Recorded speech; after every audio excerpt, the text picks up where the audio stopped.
নমস্কাৰ সকলোকে। আজি আকৌ এটি ৰেচিপি লৈ আহিছোঁ আপোনালোকৰ ওচৰলৈ। ভাপত দিয়া কণী তৰকাৰী মই কিদৰে বনালোঁ। প্ৰথমতে মই কণীকেইটা ভালদৰে বইল হ'বলৈ দিছোঁ। তাতে অকণমান বাতি এটাতে সৰিয়হ অলপমান, দুফুটা নহৰু, দুটা জলকীয়া, এটুকুৰ আদা দি অকণমান ভালদৰে পেষ্ট বনাই মই গুড়া মছলা অকণমান এড কৰিছোঁ, যেনে হালধি, অকণমান জিৰা গুড়ি, অকণমান নিমখ আৰু অকণমান জলকীয়া গুড়ি দি ছাইড কৰি থৈ দিছোঁ। তাৰপিছত মই কণীকেইটা বইল হোৱাৰ পিছত ভালদৰে গুচাই অকণমান কাট লগাই ল'ম। যিহেতু অকণমান মই ফ্ৰাই কৰিম, কাট নলগালে অকণমান ফুটিব পাৰে। আপোনালোকে যেনেকৈ ভাল পায় তেনেকৈ কৰিলেই হ'ব। বহুতে ভাপত দিলে ডিমটো নাভাজিলেও হয়। মই আচলতে অকণমান ভাজিলে কালাৰটো ভালকৈ আহে, সেইবাবে মই অকণমান ভাজি লওঁ। তাৰপিছত ভাজি হোৱাৰ পিছত মই ভালকৈ ডিমকেইটা ছাইড কৰি বাচি থকা তেলখিনিতে মই এটা পিঁয়াজ কাটি ল'ম। পিঁয়াজটো কাটি অকণমান ৰঙচুৱাকৈ ভালকৈ ফ্ৰাই কৰি ল'ম।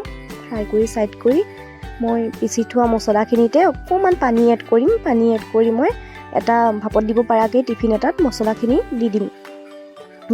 বাতিটোত অকণমান লাগি থকাখিনিতো বাৰু মই পানী অকণমান এড কৰি লৈ কিনে তাত দি দিছোঁ ধুনীয়াকৈ। তাৰ ওপৰত মই ভাজি থোৱা পিঁয়াজখিনি অকণমান দি দিম।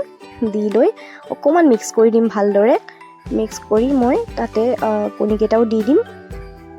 কণীকেইটাও দি দিম। তাৰ ওপৰত অকণমান মিঠাতেল দি দিম। মিঠাতেল অকণমান দি তাতে কেঁচা জলকীয়া কেইটামান ফালি দি দিম।